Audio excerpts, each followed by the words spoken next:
迎持续锁定新闻大白话，我是黄运成。首先来为您介绍这一节国际话题的来宾，第一位是我们的国际政治专家赖岳谦。主持人好，观众朋友大家好。以及我们的国际战略学者林玉芳。大家好。还有淡大战略所教授李大中。主持人好，大家好。好，没有诺贝尔和平奖，那你就要去侵略他国吗？川普有必要这么极端吗？你是破罐子理论吗？好，现在来看到啊，这个川普他非常不满没有获得诺贝尔和平奖，于是呢，他就在一封致挪威首相的信函中表示，由于自己未能颁获诺贝尔和平奖，他已不再认为有义务，只能从和平的角度去思考国际事务，并且再度强调美国应该取得对格陵兰的控制权。好，那你现在想要格陵兰，你会不会用武力的方式夺取呢？川普是拒绝回答的，但是他重申，如果不达成协议的话，我会加你们的关税。那现在啊，川普的关税通牒已经来到了，欧盟怎么办呢？欧盟的这个冯德莱恩呢，他的这个绥靖战略失败了。现在啊，美国呢是不断的在逼近欧盟的经济战边缘哦。我们来看到冯德莱恩在欧洲内部呢是迟迟未能推进此前承诺的经济复兴计划，使得啊欧洲是非常的容易受到美国的霸凌。而川普围绕格陵兰发出的关税最后通牒，正是把美欧推向了经济战的边缘。至于英国呢，他怎么说？他说英国不应该在美欧之间做选择，不会对美国去采取报复性的关税措施。我们知道英国呢，他已经脱欧了，而且他在这个关税战的时候是第一个跟美国输成的，结果现在又被你这个格陵兰的问题给拖下水哈。那另外我们来看到呢，现在啊，川普打算要对阻止他购买格陵兰的8个国家来加关税。中国也说话了，说呢，促美方不要以中国来威胁捞取私利。那德国的右翼领袖则是批川普说，强抢格陵兰哦，这个干预主义，你简直就是普丁啊。那现在德国的最新民调也显示啊，只有12%的民众呢是认可川普去夺取格陵兰的表现，而且呢，只有15%现在是美国为可信的伙伴了。好，那现在呢，北约国也要开始发现美国的野心了，要去保卫自己的领土，尤其是丹麦的部分啊。现在呢，丹麦正在加速强化格陵兰的一个军事部署。那丹麦政府1年前编列了137亿美元去投资北极安全，也去增购了无人机啊、雷达系统，还有破冰船。另外啊，还拨款了3700万美元去扩充天狼星巡逻队的能力。现在呢，更传闻指出了有可能会去限制美方取得情资、使用基地或者是飞越航道等权限呢。那现在丹麦呢是大幅的增兵在格陵兰的部分，甚至还派出了这个陆军司令来坐镇。那么外媒呢也揭露说呢，欧洲的领袖是期盼能够借此去加强北极的防卫，来劝退川普对格陵兰的野心。好，但是北约有真的想要保卫格陵兰吗？其实呢，像是德国的13名的军事人员呢，已经从格陵兰撤离了。那挪威的2名军人呢，也预计要撤离。荷兰也是要从格陵兰去撤回2名军事人员。那像现在我们知道啊，7个欧洲国家总共只派了37名士兵，勉强凑成了一个排兵力。那在格陵兰演出了一个名为北极耐力的军演，结果现在还陆续撤兵了哈。那意大利的国防部长就说了，这个派兵的举动是去旅行吗？因为这个人数真的是少得非常的好笑啦。另外我们来看到美国的国内呢，是不是也要来进行武力镇压了呢？这个是在明尼苏达州的部分。好，现在五角大厦宣布呢，要派1500名的国民兵准备去部署在明尼苏达州。那么民众呢也冒着这个风雨啊，要来去进行反ICE示威啊，支持和反对人士呢全部都上演了一个全武行。甚至啊还传出呢，在当地已经逮捕超过1万名的非法移民了。但是美国的国土安全部长说呢，说这个数字是严重灌水的，要民众不要轻信。但是川普要抓移民的动作从来没有停过，现在呢，甚至是在圣保罗移民执法局还发生了一个突袭行动，让大家看了是非常的不舍。我们来看到这个画面啊，这个是ICE的人员呢，因为身份误认，将一名连衣服都没有穿好的年长苗族裔的美国男子在这个冰天雪地中，硬是把他从家中给拖出来。那么邻居就说，这实在是太令人心碎了。这是美国公民结果就直接被人从家里拖出来，身上没有穿衣服，也没有穿上外套只穿着内裤和洞洞鞋。这个画面看了实在是令人相当的愤怒。好，另外呢，还有这个爱死的探员在这个墨西哥的餐厅用餐完之后，竟然就去逮捕了餐厅的经理，这真的是这个是电影情节吗？好说呢，这个艾斯在明尼苏达中当地的墨西哥餐馆吃饭吃得很开心。然后呢，餐馆即将要关门的时候，他们又回来逮捕了为他们服务的服务员简直是相当的无语。这个移民官真的是太爱演了。但是说到演技，到底是这个移民官会演，还是川普会演呢？我们来请教赖教授。川普对于挪威没有给他这个和平奖他当然耿耿于怀因为他认为。挪威的这个所谓的诺贝尔的和平奖本身就是一个政治用意、政治目的的一个奖项，不是真的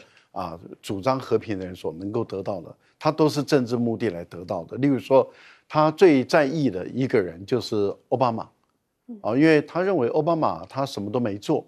当选了总统以后就拿到了诺贝尔和平奖，只因为他在选举期间里面，他承诺说他如果当选美国的总统。他要减少在阿富汗的驻军，甚至打算要撤军等等这样的一个主张而已。他当选了以后就拿到诺贝尔和平奖，他觉得这样子一个动作是他没办法接受的。就是说，奥巴马什么都没做都能拿到诺贝尔奖，而他阻止了8场战争，他怎么可以没拿到？更何况奥巴马在拿到和平奖之后，他反而在阿富汗征兵。造成了双方最大的伤亡，所以他觉得这个根本就是一个政治目的的一个奖项，为什么不能颁给他，而要颁给奥巴马？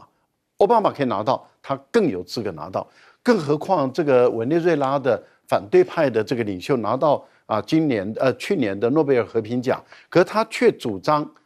美国应该要出兵攻打委内瑞拉，那既然是和平，那就不应该出兵啊，那。他一个主张川普美国出兵攻打委内瑞拉，一旦出兵攻打委内瑞拉，一定会造成伤亡啊。那这样的人都可以拿到和平奖，他为什么不能拿到？所以他当然耿耿于怀，他觉得这个挪威的做法不可取。好，那接着我们就看到了他对于格陵兰的这块土地，他确实是要定了，他很想要，而他不是演戏而已，他是真的很想要。那现在的情况是，欧洲的一些做法，坦白说，也已经让人家有点在嘲笑了首先就是你看到那7个国家，他们支持丹麦，所以等于是总共8个国家，因为丹麦是反对格陵兰被并吞嘛，那7个国家声援他，就派了37位壮士浩浩荡荡的就飞到了这个格陵兰去。结果川普马上宣布，我对你们这8个国家。从2月1号开始，我就对你们课征10%的关税。如果你们还不改变，6月1号开始再加25%的关税，那等于是10%，再加25%就35%了。在原来的对等关税15%，那这样的话就50%了，比大陆的关税都还高了。你看到德国在第一时间马上把他的13名的这个士兵就撤回来了，然后他的理由是说。阶段性任务完成，他们在海岸侦察的结果没看到中国大陆的这个军舰，中国大陆军舰本来就从来没有去过嘛，一直没去过，过去10年没去过，现在也没去过，然后丹麦也知道，美国更知道，因为美国在那边有最大的空军的军事基地，都知道的话，德国的侦察兵说没看到中国的军舰的身影，也没看到俄罗斯的军舰的身影，任务完成，结果回家了。荷兰也跟着回家，现在挪威也要跟着回家，那就只剩下法国这个15个小兵留在那个地方，什么时候回家？也可能法国没多久也宣布他的阶段性任务完成了。为什么？因为川普对于马克龙很生气嘛，因为马克龙强调就是说这个不能接受的。而且呢，他要反对，甚至连加入这个和平会议他都不同意的话，他说我对你的白兰地再课征200%的关税。哇，我觉得这个川普对于欧盟的盟国他们的态度，只是欧盟盟国自己也做的实在是太丢脸了。真的是37名兵力哈，但是川普的目的是不是就是希望大家赶快去保护格陵兰呢？这样美国不用出兵呢？也不晓得。但是看起来欧盟的兵实在是太少了。我们请教林玉芳委员。这个副总统啊，美国以前的副总统这个钱尼啊，他有心脏的问题，他的心脏帮他看心脏病的那个医生啊，你看今天《纽约时报》头版头条出来讲话，他说啊，这个川普写信给这个挪威的总理啊，那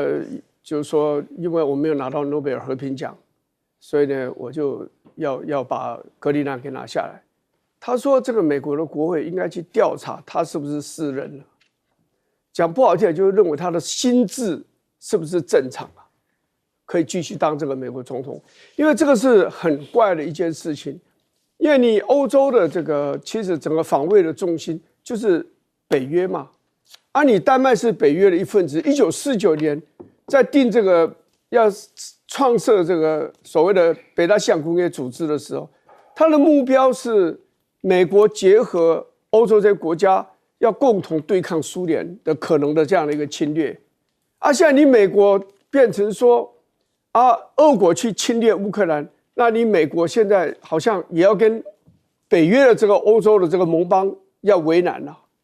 这个是非常奇怪的一件事情。所以这个医生才认为说，你这个川普，你要不要先检查一下你这个心智是不是正常？美国国会该不该调查这样？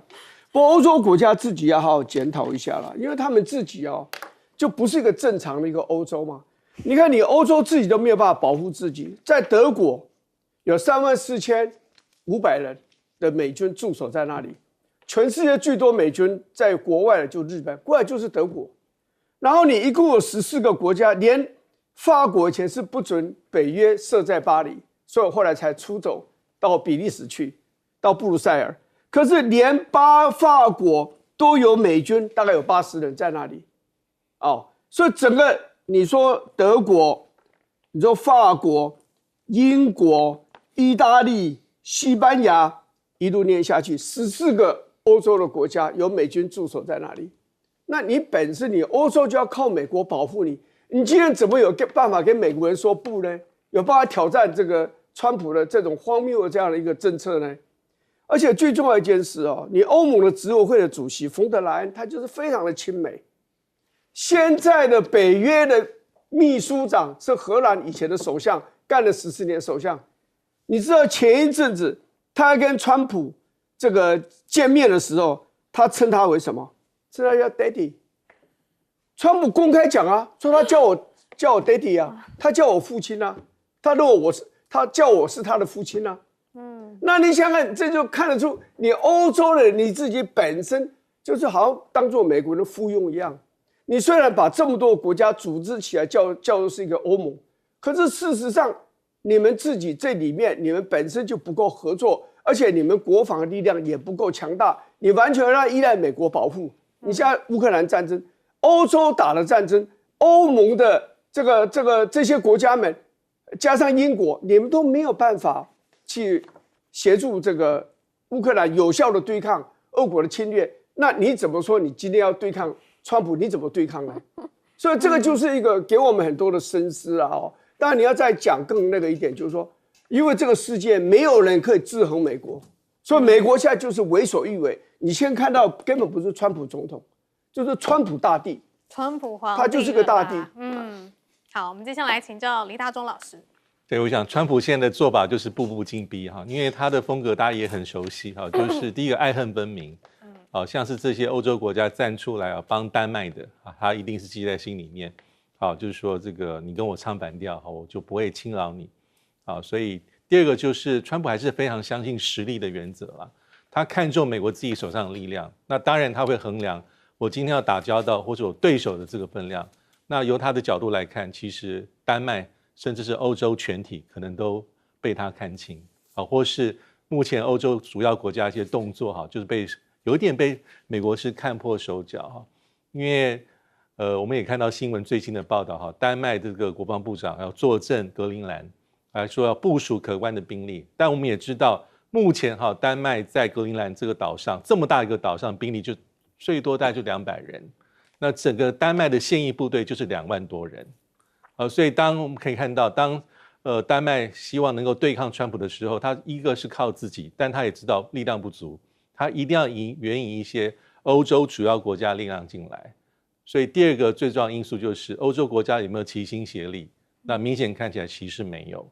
因为真正跟丹麦在一起的，包括英国在内，就7个国家派驻象征性的人力到格陵兰，然后被川普一恫吓之后，很快又收回去。这个就是一个很血淋淋的事实。那甚至是有些大国，比如说意大利，基本上是反对的，而且有点在讪笑这样的派遣。意大利的国防部长很明显讲说，这个兵力是什么意思？有点是远足吗？是郊游吗？那意大利总理梅洛尼是非常跟川普非常好，也是大西洋主义者。他明白表示说，任何在这个格陵兰的部署都要以北约整体为名义，而且要跟美国充分的协调。意思是什么？意思是说，目前这7个国家跟丹麦在一起，曾经少数派驻兵力的，都不是以北约整体为名义。所以这一点就是北约内部不团结，也是分裂的。那所以被川普看得非常清楚。所以未来我觉得就这种4种可能性：第一个是现状不动，不太可能；第二个是就像欧洲主要国家打的算盘，就是我们让步一些啦，让美国更予取予求一些，派出更多的兵力、更多国防预算，开矿啦、稀有资源我们都听美国的。但是我觉得美国川普不只是满足于此。第三个就是丹麦最后就屈服，让你去购买。第4是假设丹麦宁死不屈，那美国可能就动用强势的手段达成它目标。那排除第1个选项跟第4个选项，我觉得2、3的几率还是大一些些。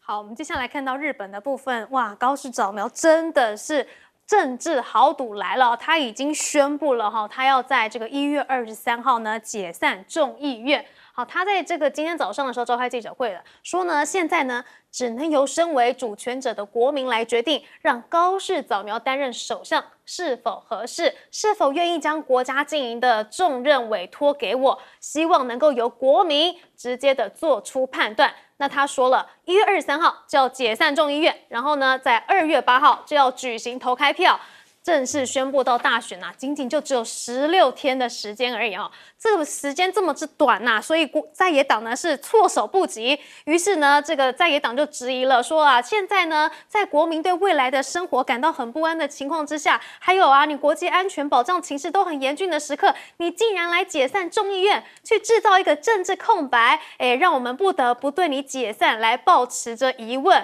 好，那日本媒体的民调呢，也显示了有78% 的人都是认为现在的时机是不合适的，甚至还有日本的民众呢，已经上街抗议说高市早苗解散众议院是刻意制造了一个政治空白，会对民众的生活去产生一个影响。而我们看到了，就是因为高市早苗之前呢跟这个中国的关系闹得不愉快但是他说中日的立场关系不变，而且呢他也不预判这个选举结果会影响。他说呢，秉持着推动战略互惠并且稳定的日中关系立场不变。那至于选举的影响呢，我不会先做出判断。但是他也同时宣布了自己之前就说过的主张，那就是呢，他要去修改这个安保3文件了高市早苗呢也再度提及台湾有事，指出呢，中国在台湾周遭军事演习，以经济胁迫的方式迫使他国屈服，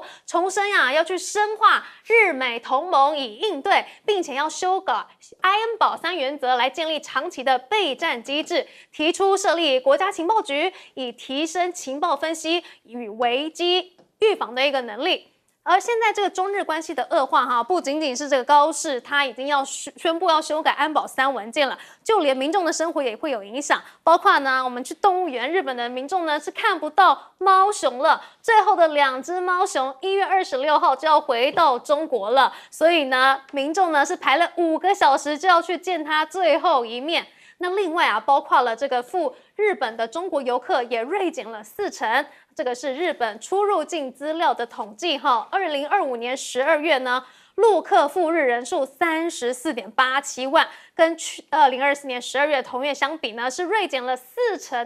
这个数字呢，当然是冲击到了百货商场啊，很多的日本百货商场呢，2025年12月到2020年2月的营业利润呢，预计呢将同比下降24%。那业内普遍认为，这就是陆客减少的原因。那另外来看到，其实日本现在呢，国债殖利率也是不断的在飙升哈。日本的30年期国债殖利率是一度上升逾10个基点，到了3.59%，达到推出以来的一个最高水平。但是现在呢，高市即将来举行这个众议院的大选了嘛，所以呢，他也推出了一些利多，尤其呢，现在日本通膨非常严重，他就知道呢，很大的一个关键就是食品成本，于是呢，他呢就推出了一个这个要减免消费财税的。我们来看到啊，其实呢，这个日本的食品成本飙升呢，消费者价格涨幅已经是连续4年都高于央行2% 的目标了。尤其呢，这个11月啊，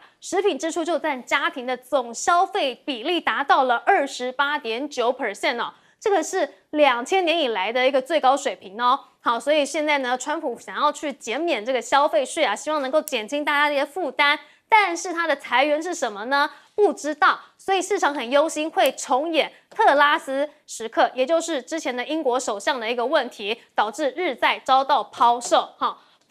投资人抛售日债，反映了市场对高市能藉由选举进一步巩固权力、扩大刺激支出的一个忧虑。所以我们刚才提到了说，日本的国债殖利率才会飙升嘛。好，除了这个日本国内的问题呢，我们来看到啊，其实高市也一直很想要见川普一面呐。那现在路透也说了，说呢，日本对美国的5500亿美元投资已经列了首批计划。那么美国跟日本两国的政府呢，选出了这个投资承诺下的一个首批计划，已经加紧的来展开讨论了。目标呢，就是在高市早苗预定今年春季访美前，要正式去确定首件投资案。好，说到了他要在今年春季访问美国哈，预计呢是在3月20号，也就是春分的那一天。好，但是呢，这个时间呢，预计呢会希望能够牢固美日同盟与商讨对中政策，并且与同盟要求中国停止强化对稀土等重要物资出口管制措施。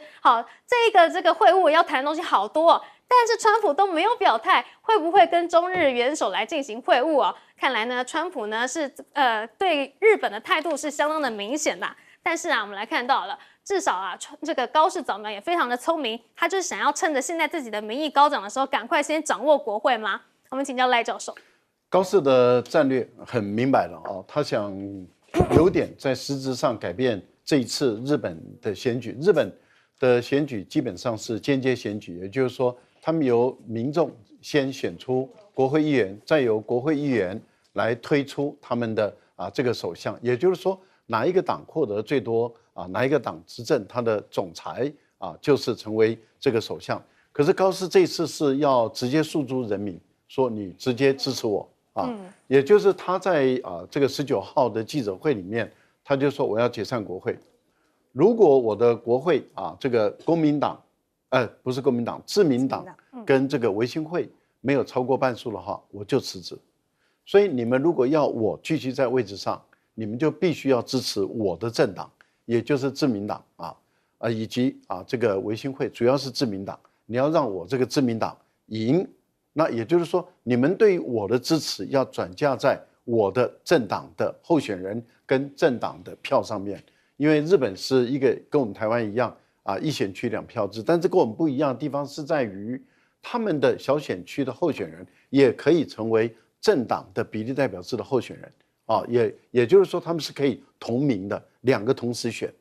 我们只能够选一个，你要不是选小选举区，你要不就是成为政党票的这样的一个比例代表制，不太一样那但是很明白的，高市早苗他有经过计算，为什么？因为时事通讯社在最新的一个民调显示出，高市早苗的政府跟他本人跟他的内阁，时事通讯社估计至少超过62%以上的支持度是支持高市早苗跟他的内阁。另外一个民调里面甚至高达78%。那就非常的高了，真的很高。然后他们本身还有一个对于政党的支持度里面，他们发现自民党的支持度大概24%，但是最大的在野党立宪民主党大概6%多而已。不不过有55%的选民没有表达他的态度，没有表达他的意向。但是我们可以看到，表达意向的自民党远远领先于最大的在野党的这个立宪民主党。所以对高市早苗来说的话，他的政党支持度目前来讲也领先于在野党，他个人跟他的内阁的支持度也这么高，再加上他有一个从去年11月开始，从11月7号提出台湾有事就日本有事以来，他的越反中，他的民调支持度越高，而最终测出来的结果，他们的估计是这一次的选举如果他解散国会，他或许自民党单独一个党可以拿到260席的席次，这么的高，那也就是破了233席这样的一个席次，这个都是他的一个民调给他的一个支撑。但是我们都知道，民调参考而已再强调民调参考而已，因为有个变数，这个变数就是韩国的统一教，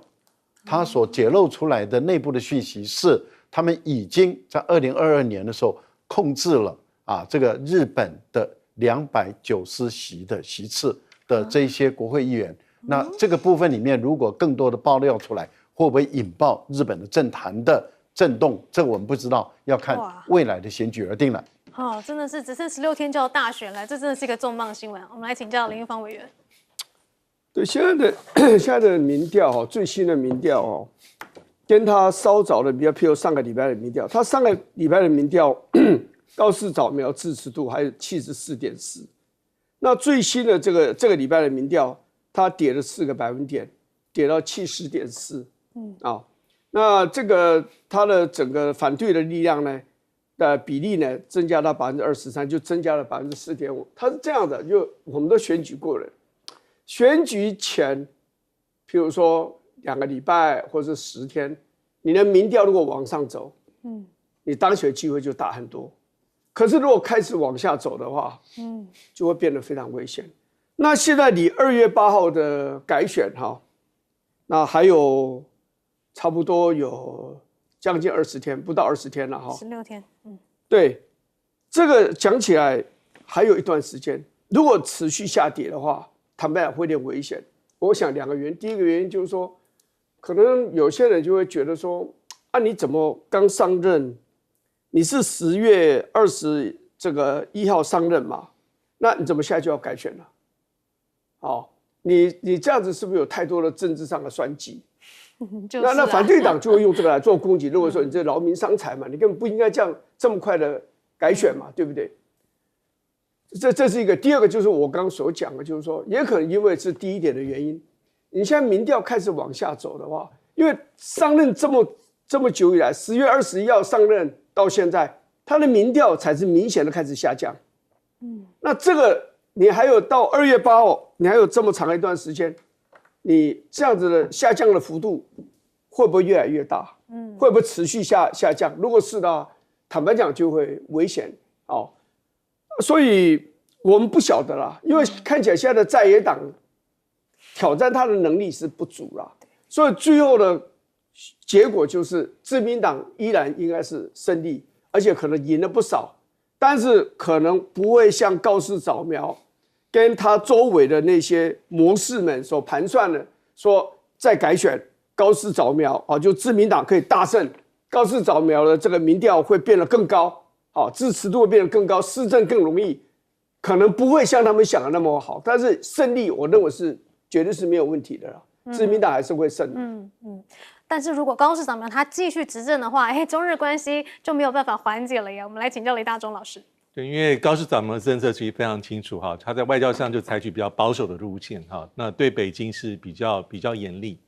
那包括他这一次也特别讲说这个安保这个文件要修改，那又再提一次台湾有事所以大家可以预料到他的政策就是非常的亲美，那对中国大陆还是采取比较防范的态度。这也可能他认为是一个这个胜选的这个制胜方程式。那第二点是他这个改选时间点提前改选应该是经过精算的，但不管再怎么精算，还是有一些所谓的这个赌注的这个成分在里面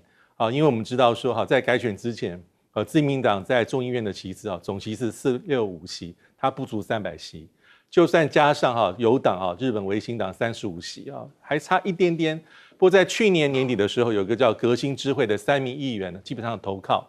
就加入这个执政联盟的运作，所以刚刚好让这个高市早苗自民党这个联盟达到233，但不够，因为那不是一个稳定的多数，而且日本维新会跟自民党的合作是采取议题式的合作，他也没有入阁所以高市早苗的如意算盘，第一个地方就是说，他希望要的是一个稳定的多数，最好就自民党能够单独过半。那这是他的一个如意算盘。那第二个是有一个小变数，就是也要看，因为高市的人气毕竟还是比较高点，虽然有慢慢的下落，但是呢，自民党的这个政党支持度跟他本人的支持度有落差，有没有办法把高市的个人的这个他认为他所受到的欢迎，那加持在这个自民党党籍的议员上面，这是他要考验的地方。那第三就是在野党这个动作啦，因为目前看起来，公民党就自民党过去26年的这个长期合作的伙伴，目前是在野的地位，现在是跟立宪民主党李清家燕合作，而且他们可能会有一个新的这个政党的改名的名字，叫做中道改革联合那这个联合的政党，一般预估它大概可以拿下465席的大概170席，它不会过半，但有可能会对高市早苗形成一定程度的威胁但是一般预料到是。自民党在改选之后席次会成长。目前最有趣的地方是如果根据民调，多数的日本民众不希望改选，因为太频繁。但是如果真正改选，高市早苗跟自民党还是比较能够得到日本民众的支持这是一个目前很现实的地方。好，我们来看到美国呢也是持续的想要当这个世界的老大，但是呢，他要当老大，他不要现任的组织，他要自己重新组一个组织他现在呢组了一个叫做和平理事会的一个组织，而且他甚至是邀请其他国家来加入，包括了中国。他说呢，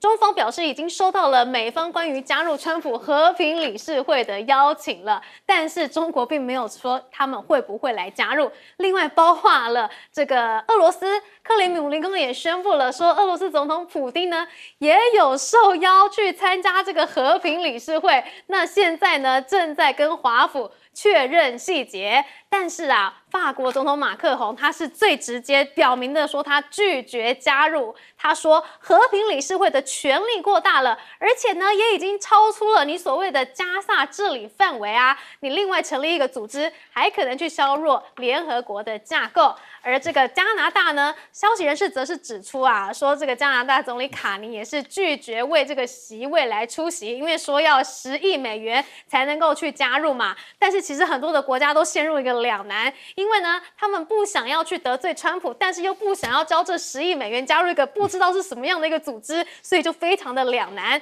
但是现在这个中国大陆的媒体就说了，这简直就是一个山寨联合国，而且这个山寨联合国呢，暴露了美国政客骨子里面根深蒂固的霸权主义思想世界是否和平，并不需要国际法为基础的国际秩序，只需要是否服从美国的家法即可。好，除了这个很妙的和平理事会之外呢，川普也睽违6年去参加了这个达沃斯的论坛，那他呢也是带着一个非常豪华的代表团一起去出席，包括了5位的内阁部长，还有其他的高级官员。但是川普近期又是对委内瑞拉，又是对伊朗，还有格陵兰来出手，重新拆解了国际秩序，让全球都面临了一个地缘政治的紧张。于是呢，今年的这个达沃斯论坛呢，有一个主题对话精神，示威者就在达沃斯的一处滑雪道上面呢，投上了这样子的一个川普漫画，讽刺说 WEF 年会呢秉持着金权政治的精神。好，现在美国呢态度越来越强硬了，就有《金融时报》报道说，反而川普正让全世界去爱上中国。因为相较于美国赤裸裸的国家利益，中国呢在其划定边界之外呢，也很少进行对外的军事干预，展现出一个相对克制的姿态，进一步去强化其稳定供应者与非干涉者的形象。那《金融时报》更进一步指出说美国正在模仿中国，川普对中国的嫉妒是公开秘密，而且更讽刺的是呢，这种嫉妒并没有获得中方的回应。好，说到没有获到中方的回应，我们就来看到了中国的这个外交政策的协会会长怎么说呢？说呢，中国不想要跟美国搞对抗，但是中国也不想要跟美国搞中美共治。很明显的，中国就是想要走自己的路啦。但是呢，美国现在走自己的路是什么一个新的一个玩法呢？贝森特说呢，川普要建立一个讯息，说美国优先并不意味着什么是美国孤立啦。总统还将展示什么才叫做美国在世界舞台上面的领导力。我们当然知道不代表美国孤立因为你一直在对其他国家下手，你根本不是自己关起门来玩自己的好，那么说到中国呢，它假三挖工啦，包括了他不跟你美国去喊销，他直接呢在科技上面努力的进行自己的建设，包括了中国的用电量呢，竟然是首次突破了10兆千瓦，这已经是美国全年用电量的2倍以上嘞，这就代表着中国超大规模的经济体强劲韧性，以及产业结构升级，还有经济绿色转型的一个前行轨迹。更重要的是什么？是代表我们中国没有在跟你缺电的啦。好，那另外呢，中国的这个 AI 竞争力呢，也是称冠全球像是呢，中国在实体 AI 专利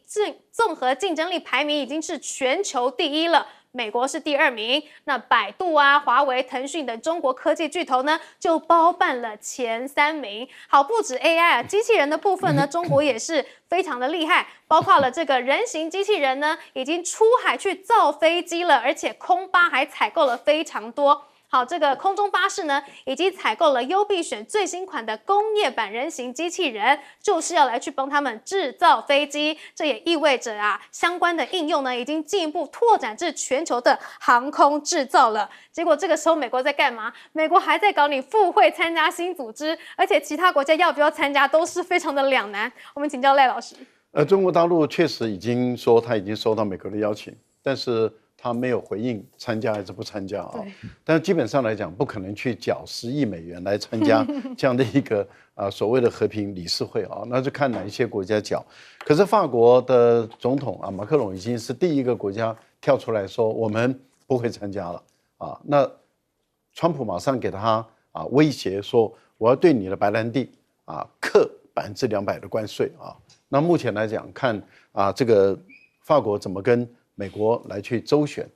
不过我们也留意到加拿大的卡尼也已经跳出来了。加拿大卡尼做了2个动作，这个比较特别。第一个特别就是说我不会缴那10亿的，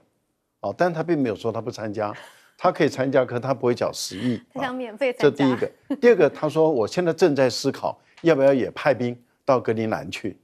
那这个部分很明显的就会让这个川普非常的不愉快川普这次大阵仗的带了这么庞大的代表团去参加冬季达沃斯的时候，这个有点滑稽也有点可笑。为什么？因为达沃斯的经济论坛，他们比较主张推动的是怎么样减少贸易障碍然后促进这个全球的经济的繁荣跟发展。那减少贸易障碍的意思，也就是说怎么样尽量走向贸易自由化，不要走向保护主义。可是川普却单独的对于所有的国家课征对等关税的这样的一种制造更多的贸易障碍，这个跟达沃斯的精神是刚好相背离的。相背离还带着庞大的代表团去参加这个达沃斯论坛，而且他还要发表演说。但是他的代表团里面，贝森特们等他们就开始嘲笑欧洲，说你们要对格陵兰有意见你们一定会成立什么样的工作组？不过那也就是一个欧洲工作组而已。你又敢对美国怎么样？你怎么样，我就再给你加关税，加了100%、200%、300%，整个跟欧洲脱钩，看你欧洲敢不敢。那欧洲跟美国的贸易额是1.5万亿美元这很高的那如果真的欧洲跟美国脱钩，一定是两败俱伤，不会只是欧洲伤，美国不伤。不过我觉得目前来讲，就是双方在一个较量的一个阶段在这个较量的阶段中，欧洲能不能顶得住？其实全世界都在观察，如果欧洲最后还是顶不住，节节败退，像您看到德国就第1个跑掉了刚派去44小时就撤军了那这个德国的这种外强中干也已经被人家嘲笑了。然后英国只派一个军啊，派一个兵，然后英国人说，哎，我绝对不会对美国实施对等报复行为的。他如果要克10%就克10%，我估计英国可能偷偷的把那个兵就撤回来了啊。那撤回来以后就说，哎，你看哈，我完全没有支持丹麦哦，你就不要对我再课10%的税，反正2月1号要开始课了嘛。然后就看他们怎么去跟川普说，然后最后，然后就变成哪一些国家没课，那就是代表他们已经跟川普私下谈好了，说他们不会再支持丹麦。那这样的话就等于是一个一个瓦解了，一个一个破解。这个就是川普采用的裂解欧盟的一招，就是棒打出头鸟。那我们来看看还有哪一些出头鸟准备被打啊？另外，我们也留意到的一个情况，就是在发展 AI 里面最重要的基础设施之一，那就是电一定要充沛，而且电要越便宜越好，够用啊，然后便宜、稳定、干净。我想这是一个基本的一个要领。目前来说，马斯克他看得最明白，去年他就说，中国大陆的电超过美国的2倍以上，而且他估计再过5年，2030年的时候，中国大陆的电会是美国人的3到5倍。那如果是如此的话，美国在发展 AI 就会被自己的基础建设所限制住。而且不只是美国，我们台湾也有这个缺电的问题哈。我们先休息一下，待会回来。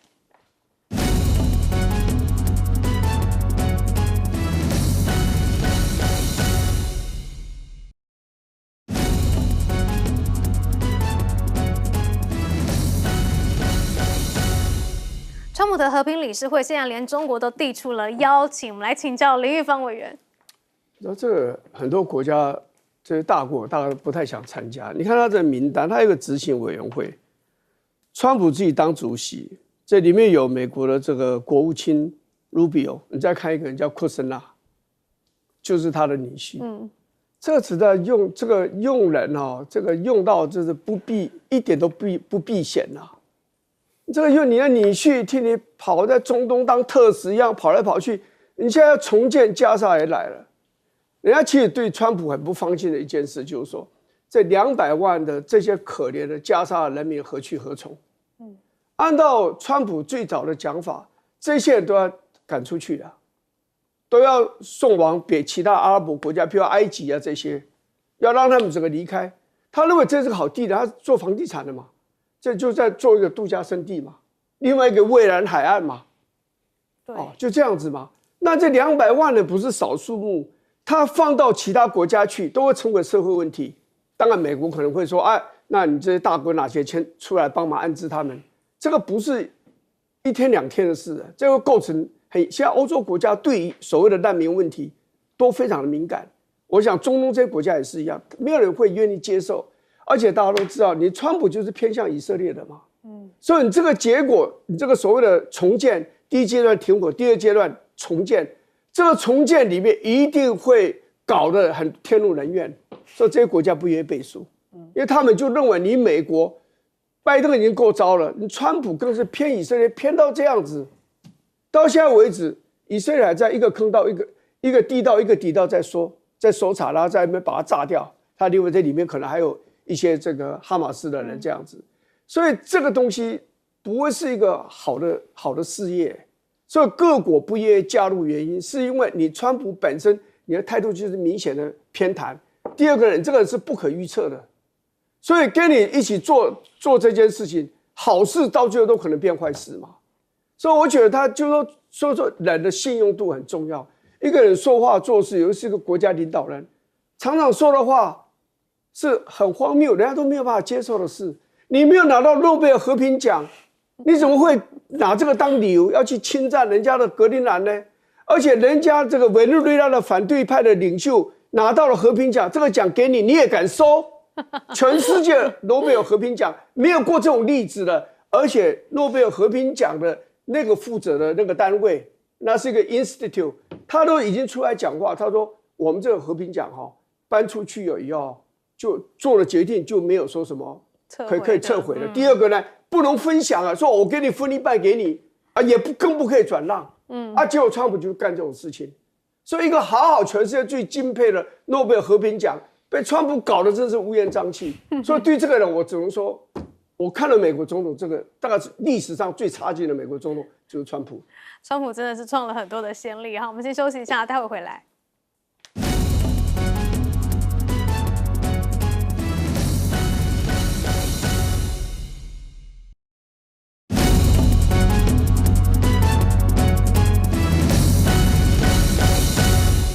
真的有国家会付10亿元参加川普的和平理事会吗？请教李老师。对，因为和平理事会其实还是一个很特别的一个概念啊，因为它最早出现还是在去年川普在加沙问题所提出的20点方案2个阶段，但这一次他宣布说进入到第2阶段的时候，其实大家开始狐疑说，这和平理事会到底是什么？好像跟大家预期的不太一样，因为一开始大家认为说这跟加沙重建相关，应该是加沙限定的理事会跟委员会。可是当有越来越多的媒体披露一些里面的细节跟内容的时候，大家发现好像并不一定是如此。第一个是川普的这个主导地位非常强，因为他是主席，只有他可以邀请谁能够加入。第二，他可以控制里面的议程，如果根据现在披露的宪章来看的话。第三是，虽然里面是多数决但是川普对于宪章的解释跟最终的诠释，他有他独断的权利。第一个。